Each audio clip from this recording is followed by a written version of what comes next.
The Buffalo Bills offense had all the wrong ideas against the Houston Texans. I'm going to break down what the film revealed today on Locked On Bills.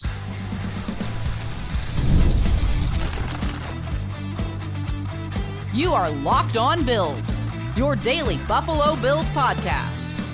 Part of the Locked On Podcast Network, your team every day.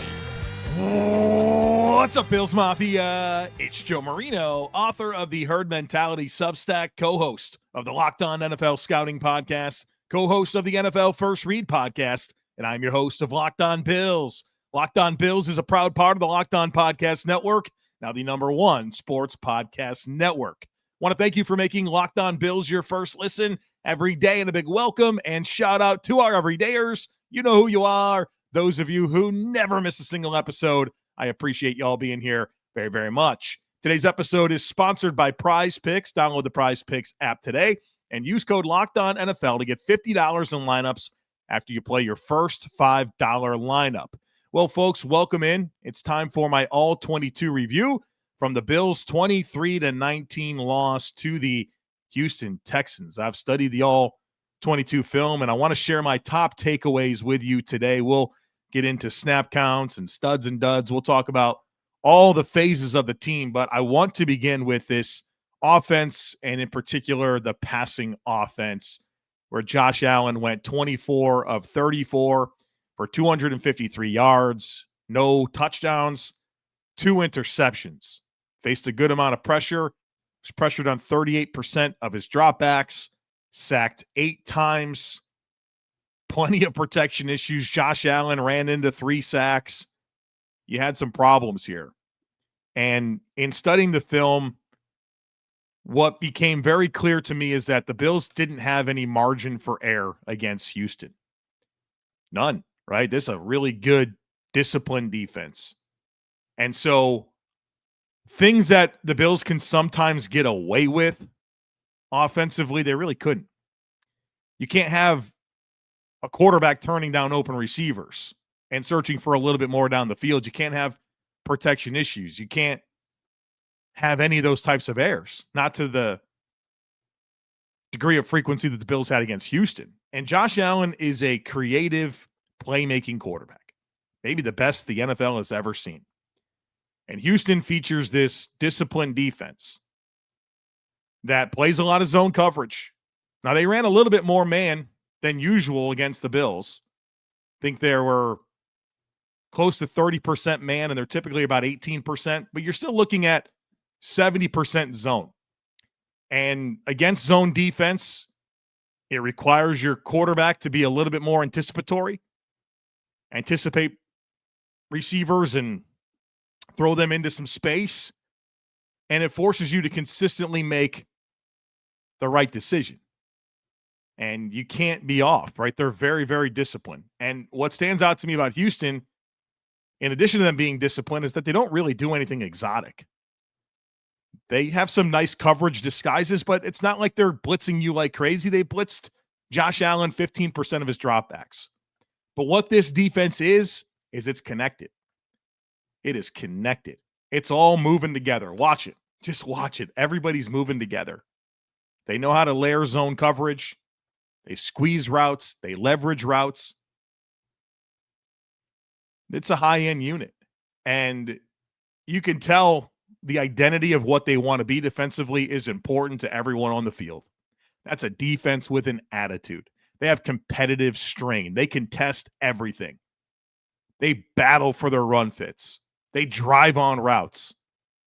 They play with a lot of confidence. They play with great instincts, and they play together. You know what it reminded me of? The early Sean McDermott defenses in Buffalo. Nothing exotic, static back 7. But you know what? They took pride in their assignments, and they get after it. And they're disciplined. They're where they're supposed to be.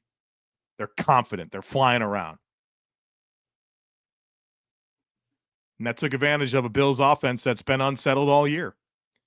A Bills offense that has indecision. A Bills offense that doesn't have enough dynamic playmakers. A Bills offense that's very stubborn in what they want to be and who they are, and kind of struggles to adjust. Now, I thought the Bills had some really nice schemed throws in this game, and I thought they were very close on a lot of plays. Close doesn't get it done. Again, your margin for error against this defense is not very big. You can't be close. You got to make it happen. You got to finish. And when the Bills went to their progression style passes, so non-scheme throws, non-play action, hey, drop back passing, read out a progression, throw the ball to the open guy. They were overmatched. Houston's defense overmatched them. And their coverage and rush, it is connected. But ultimately, the Bills' offensive tackles got worked. Talked about it being a heavyweight fight. Two great edge rushers, Danielle Hunter and Will Anderson, against two great offensive tackles in Spencer Brown and Deion Dawkins. And we figured along the way that Hunter and Anderson, that they would win a few battles. But for the Bills to decisively lose the war, oh, that's tough. Spencer Brown's given up 7 pressures and 2 sacks. Deion Dawkins, 6 pressures and 2 sacks. I understand that Spencer Brown played a meaningful amount of that game with basically one arm, right, with that shoulder injury. I give him some grace, but when that shoulder was okay early on, he was still overmatched. You had good on good, but it looked like good on bad, and you were the bad side of it. Let's talk a little bit more about protection. Thought Joe Brady failed the offense in a big way here. I hear you. I would have loved for that to be a little bit more of an even matchup between Brown, Dawkins, and Anderson and Hunter. I wish it was a little more even. It wasn't. And it was pretty clear early on that it wasn't even close to even. It wasn't back and forth. It was one-sided. And 90% of the Bills' non-play action passes in this game, it was 5-man protection. That's it. 5-man. Your offensive lineman, your front 5 versus whatever they sent. 90% of the time. No help.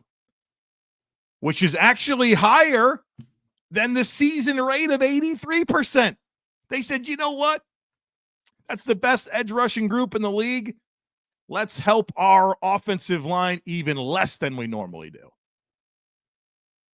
It's pretty clear to anyone with 2 eyes, maybe even if you have 1.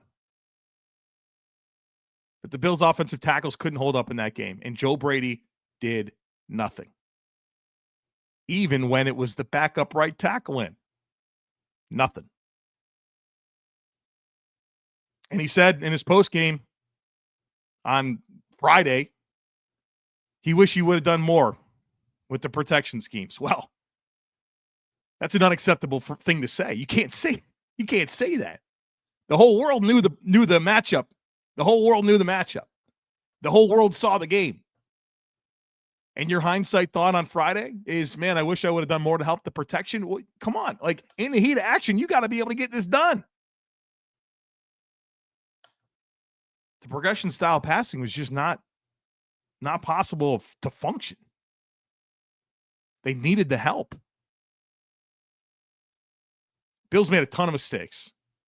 Shakir fumble, awful. Josh Allen's first interception, that's a mistake. But you know what? I actually don't really take much exception with it. I thought Josh had the right idea. It looked like that linebacker was driving down on the flat. He came back, stuck his hand up, and made a great play. It happens. So that's ball, right? Sometimes that's going to happen. But an unfortunate sequence. But through all the problems that the Bills had in this game, they still had a great chance to win it, right? A great chance to win it. A great chance. And everyone's going to talk about that last play. Whatever they called OPI on Gabe Davis.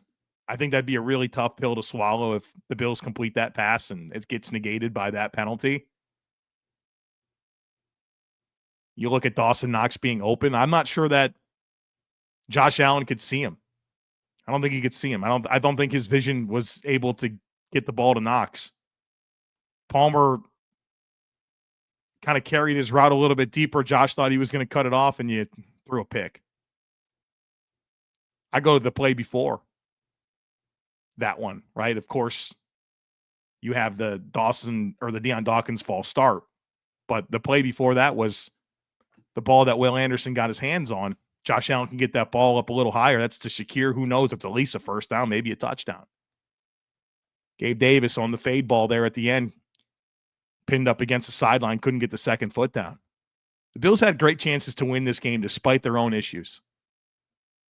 Couldn't make the plays there at the end. It's happened a lot, right? How many times have we seen it? Offense has a really good chance there at the end.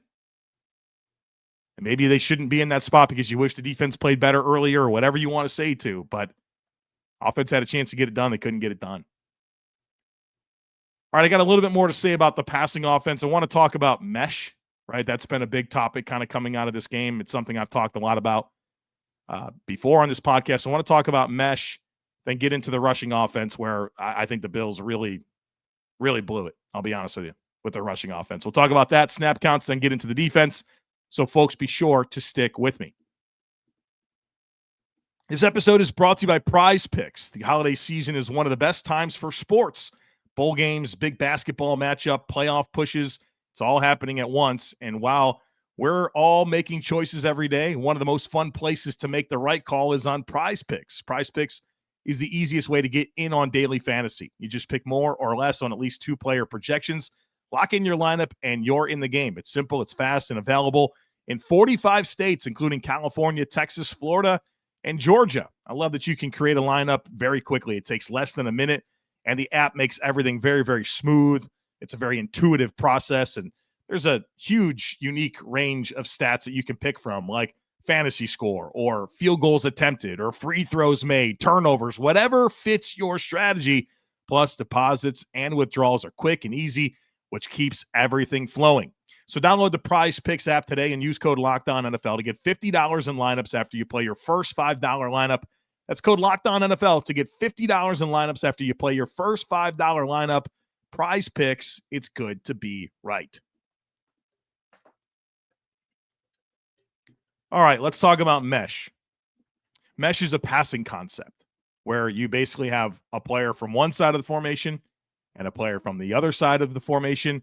They both run shallow crossers and they mesh, and then you kind of hope that one of them comes through the wash free. And then you layer things on top of that. So the Bills like to run, the mesh concept. You have the two shallows from both sides, and sometimes they'll have a sit route over top of that. Sometimes they'll have a rail route from the running back. They'll do different things to work around the mesh. But here's the challenge with mesh. And the Bills have been running mesh for years, right? Years. They spam mesh more than any team that you'll watch in the NFL. It's a core foundational piece of their passing offense. And I think in some ways the league is caught up to this and they cap it, and then it becomes on Joe Brady to kind of put in some cool wrinkles off of it. But here's the number one challenge with mesh. And I'm not saying it's a bad concept. I think it's good in some ways. I like mesh. Maybe not to the degree that the Bills run it, but here's what it comes down to. When you run mesh, those two shallow crossers, right? They have to clear each other before you can make a decision with the ball. So that means that Josh Allen just naturally has to hold on to the ball a little bit longer, and you put a little bit more stress on your protection scheme. Did you hear what I just said? When you run mesh, you can't throw the ball until the mesh clears, which puts more stress on your protection scheme, and it doesn't allow Josh Allen to make a very quick decision with the football. How could that be your play call in fourth and game? It's fourth and game. You hadn't protected all game. You got a backup right tackle in there. And you want to stress your protection and not allow Josh Allen to make a quick decision on 4th and 6, fourth and game. It's a bad play call. You are leaning into the challenges that you have and making them even more challenging in the highest leverage moment of the game. Can't call the play. You can't call that play. Fourth and got to have it. It's fourth and got to have it. We hadn't protected all game. We got a backup right tackle in there. Let's make it harder on our protection, and let's make it harder on our quarterback to make a quick decision. What are we doing? That's the question Josh Allen has. What are we doing? I got the same question. So that's a challenge with mesh. Sometimes it's great. It can be really beautiful. You can protect it. Normally the Bills can. Normally they can. Somebody comes out the other side. You get some cool layers to it. find open guys. It's also something you do when you don't have very good receivers, right? You're looking to create natural rubs so that guys can get open. Well, why do you need to do that? Well, because they just can't get open on their own. Let's talk about the rushing offense. Bills ran the ball pretty well. 24 carries, 143 yards. That's 6 yards a pop. James Cook, 17 for 116. I thought Houston was inviting the run. They gave some really favorable run looks. And my big prevailing thought with the rushing offense is that I wish the Bills ran it more. I wish they ran it more in a game that was always pretty close, right?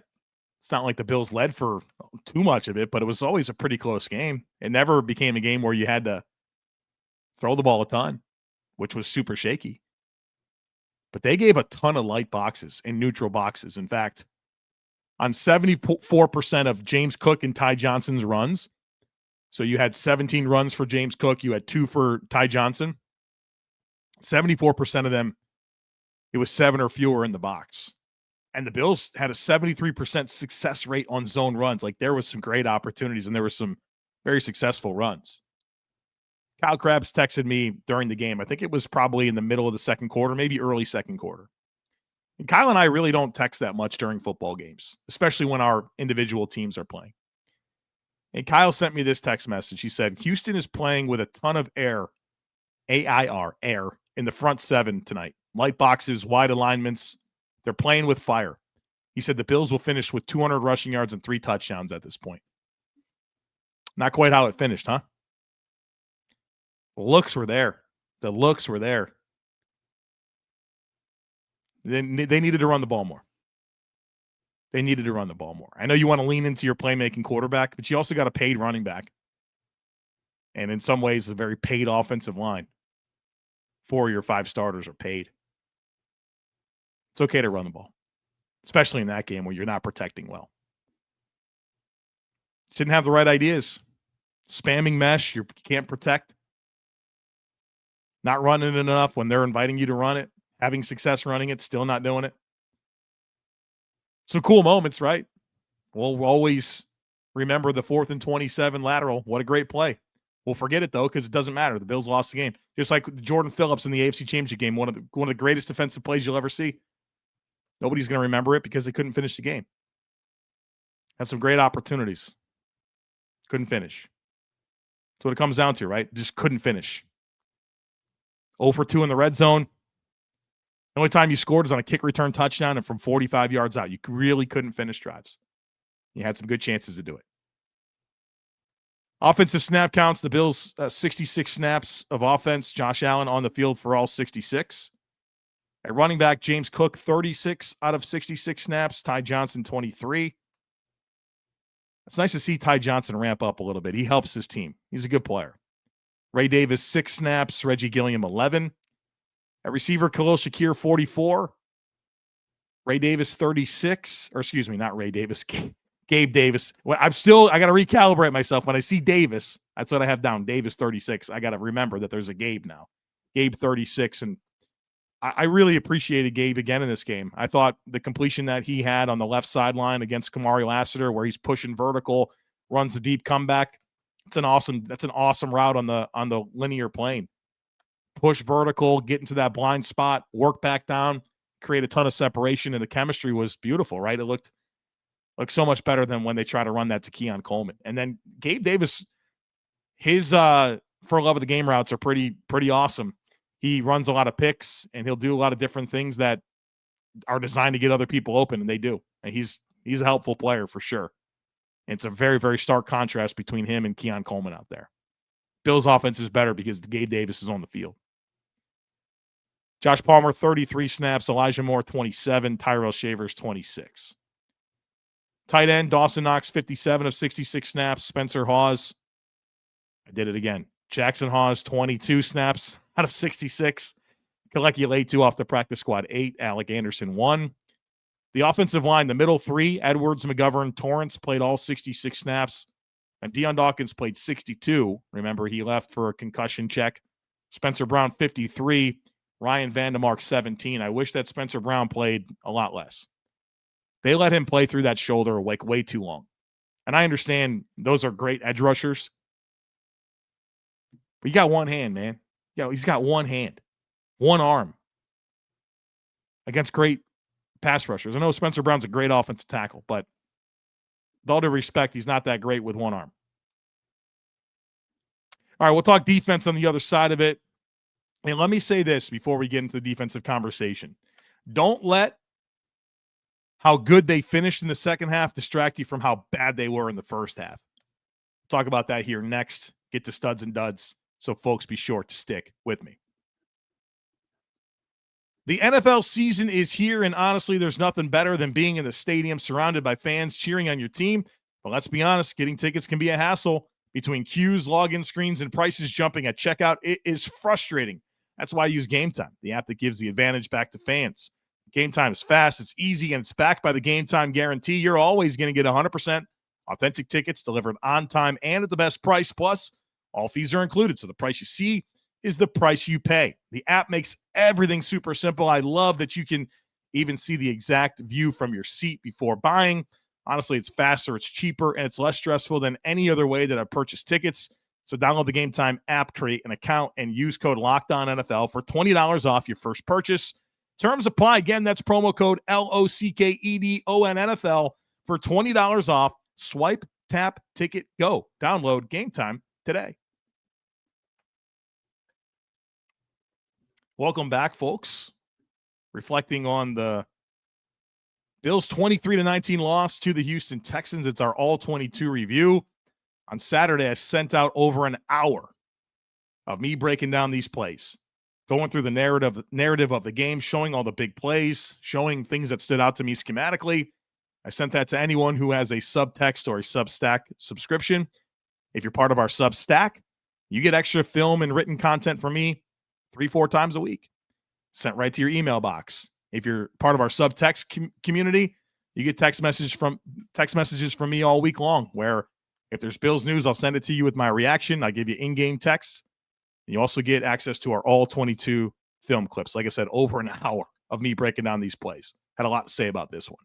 So if you want that supplemental content, you want to be part of these things, we have Discord as well. So if you're in either one of those things, Subtext or Substack, you get into our Discord community. Over 2,000 Bills fans in there. It's a big organized group chat. We're talking all day long. We also go live every Wednesday where we break down film together, and I take your questions, and we have a herd hangout every single Wednesday night. So be part of what's going on here. For more details, go to thejoemarino.com, or you can go to the link in the show notes today. They're in everyday show notes, thejoemarino.com. You can see all the additional things that we have going on and be part of it, and would love for you to be part of our Discord so you can be part of that community. And want you to get these all 22 film clips where I think it really brings the conversations that I'm having right now to life. All right, we're talking about the Bills defense now. Second half was amazing. The first half was bad. It all counts. It all counts, right? So let's be happy that they got better in the second half, but let's not forget that they gave up 20 points in the first half and had 3 awful drives. Awful. We'll start with the passing defense. Davis Mills, 16 of 30, 153 yards, 2 touchdowns, only pressured on 27% of dropbacks, did not get sacked. Bills only hit him 4 times. I think the Bills' pass defense played reasonably well, especially with a mostly quiet pass rush. Now, they had the 2 touchdown passes. They had the big passing touchdown drive before the half that really bothers me. Nico Collins made a huge catch, 19-yard catch. It's the play where Cole Bishop smacks him hard. It's a textbook legal clean hit when you got a robber safety in the middle of the field with an in cut. Bishop cleans him up in the most perfect legal way, and that sucker held on to the ball. Held on to it. He took a shot. That's a heck of a job by Cole Bishop that through that, he's able to pin that leg and get him down, or else Nico Collins might pull away for a house call. And then the play, a couple plays later, maybe even the next play, it's the 33-yard connection to Christian Kirk. The Bills are in cover 6. Cover 6 means cover 4 to one side, cover 2 to the other. 4 plus 2 is 6. So you're playing quarter, half. One safety's responsible for half the field. Then you have the other 2 deep defenders. They have a quarter each, right? That's how you space it. And the Bills are in this look, and they got a great play call, Houston does, where kind of put Taron Johnson in a lot of conflict. He squeezes a route that's getting behind him, right? So he squeezes and passes it on behind him. Then he's got a dig route that he's going to try to like cap and squeeze, but he's got to pass it off to Terrell Bernard, and then he's got to drive on a flat route. Meanwhile, Terrell Bernard is just drifting and not really aware that in cut's coming, and he's got to cap it. And Christian Kirk gets wide open and has a 33-yard catch and run. And then I think the touchdown there is Cam Lewis. It's to Jaden Higgins, and I mean he gets his face crushed on an in cut. You can't do it. You got to maintain that leverage, and he gets completely washed. Easy touchdown pass. The other touchdown pass, miscommunication between Taron Johnson and Max Hairston. You could see they're communicating before the before the pass. They both cover the same guy. Which leaves the other one wide open.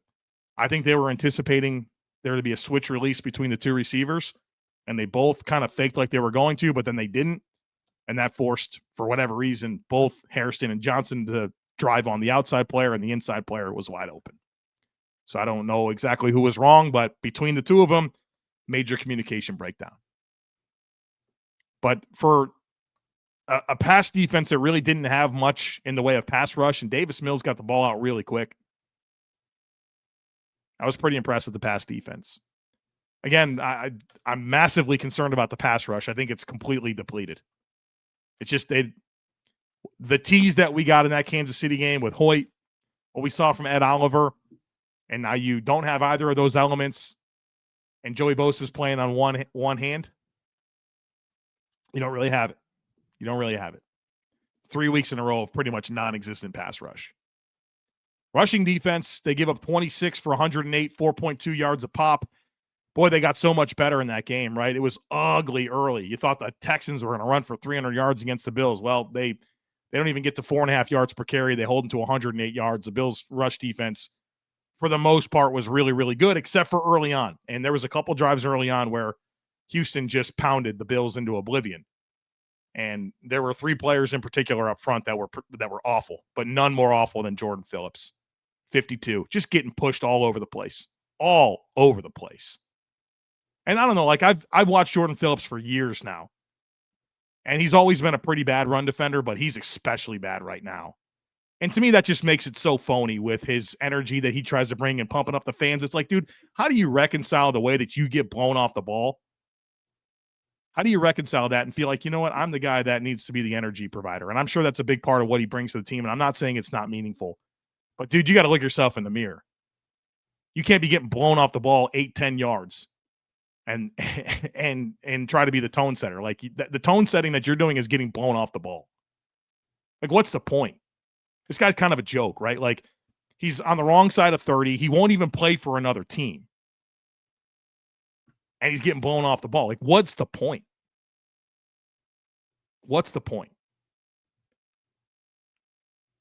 He was a disaster, especially on that drive where they ran the ball extremely well. You know the one I'm talking about.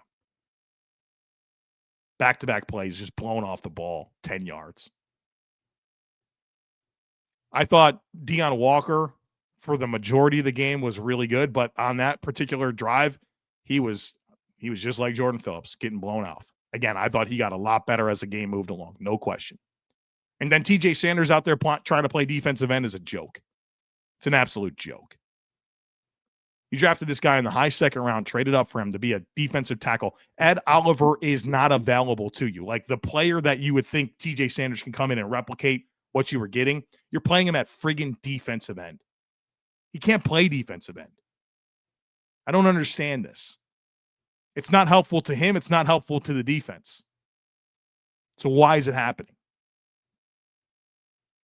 Of course they're going to run a reverse at TJ Sanders playing defensive end when he's not a defensive end. And he's not going to be where he's supposed to be. Of course he's not going to be a consistent edge setter at defensive end. Of course he's not going to be as good of a pass rusher from those wider alignments. What is happening? What is happening? You got him playing on the edge. Anything would be better.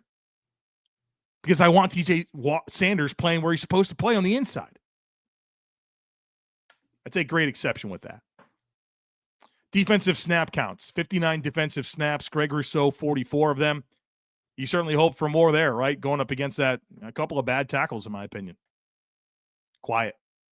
Good run defense, couple good pass rushes, but that's a game where you want more. I get it. I love Rousseau, but need more. Bosa, 39 snaps, his one hand.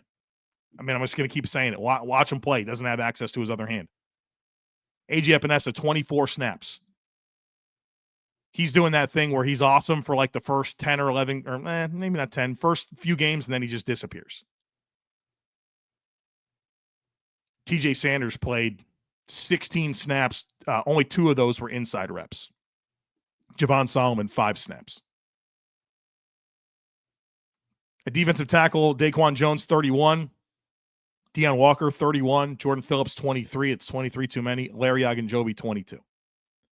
Like, why wouldn't you have TJ Sanders play those 23 snaps of Jordan Phillips and increase Epinesa snaps off the edge, increase Solomon snaps off the edge? Seems pretty obvious to me. At linebacker, Terrell Bernard, 30 before he got hurt. Shaq Thompson, 34. Good football player, huh? Anytime that guy steps on the field, it's just a good football player. Matt Milano, 31 snaps. I thought he really came on in the second half. I think he got to that point where he's just like, I'm just going to go. Like, I'm not going to try to, like, get too cute or, like, read this. I'm just going to freaking go. And, boy, it turned into some nice plays. I love seeing that. Dorian Williams, 19 snaps. At corner, Christian Benford, 56. I kind of still continue to feel like he's turning this season around, playing a lot better recently. Trey White, 33 snaps. Had a couple of really nice, impressive reps. Max Hairston, 29. Taron Johnson, 41. You know how Bobby Babbitt used to say it's hard to take Taron Johnson off the field? I don't think it's hard anymore. I think you want to lean into some base in some different ways to help, because he's massively regressed. At safety, Cole Bishop, 59. Jordan Poyer, 47. Heck of a game for Jordan Poyer. Really respect his effort, the tackling, stabilizing things on the back end. I thought he played well. Cam Lewis, 14 snaps. Jordan Hancock, 12. Real quick on Ray Davis, because I'm going to do studs and duds, and I'm not going to have any studs. And you're probably thinking to yourself, Ray Davis had a kick return touchdown. And it was an amazing play. I loved it. I love that play. Chris Tabor's got a really cool scheme going right now where he'll take 3 guys, put them in the middle, and then depending on the direction of the kick, they'll go that way, and they get great angles, and it's led to some really good kick returns, including the kick return touchdown for Ray Davis. But then I thought he made 2 massive mistakes. And look, I know you're not going to want to hear this. People are going to be like, I can't believe you're nitpicking this. Well, I think it's pretty critical. So hear me out. Amazing play. Then 2 massive blunders. The first massive blunder is the end of half, right? So it's the end of half. The Bills have like no time left. And he takes a knee. They kick it in the end zone and he takes a knee. You got to take that one out. You got to take that one out. You got a chance to score. Because otherwise, you're just going to take a knee and then Josh Allen's going to take a knee. That's what happens. No. Take the ball out and try to score. Then, the opening drive of the second half, what does he do? He takes the ball out. He catches it like probably at least 5 yards deep in, and he takes the ball out. And where does he get tackled? At the 20. That's a 15-yard loss. It's a 15-yard loss, because if you take the knee, you get it to 35. Do you understand the difference? It's end of half. There's nowhere to go. Josh Allen is going to take a knee on the next play. You got to take it out and see what happens. You got to. Then to open the second half, you catch it deep into your end zone, and you take and you don't take it out, or you do take it out, and you get tackled at the 20. If you take a knee, you get it at 35. It's a 15-yard loss. They're 2 massive decision-making errors. I love the kick return touchdown, though, and I'm very excited about his trajectory as a kick returner, but I can't put him as a stud when you had 2 errors on top of the 1 good play you made. So no studs. I got 3 duds for you. Deion Dawkins, Spencer Brown, Joe Brady, and Jordan Phillips. All right, I'm excited to flush this one. Move on. Talk about something else. So we will, starting tomorrow, have some unique ideas for what we're going to get into. We kind of have an open topic. So we'll do that tomorrow. And then Wednesday, we'll start getting ready for the Steelers and break that game down and get ready for it. So make sure you're subscribed. I would love it if you took a second to rate, review, and share the podcast. Have a great rest of your day. Go Bills. And I look forward to catching up with you again real soon.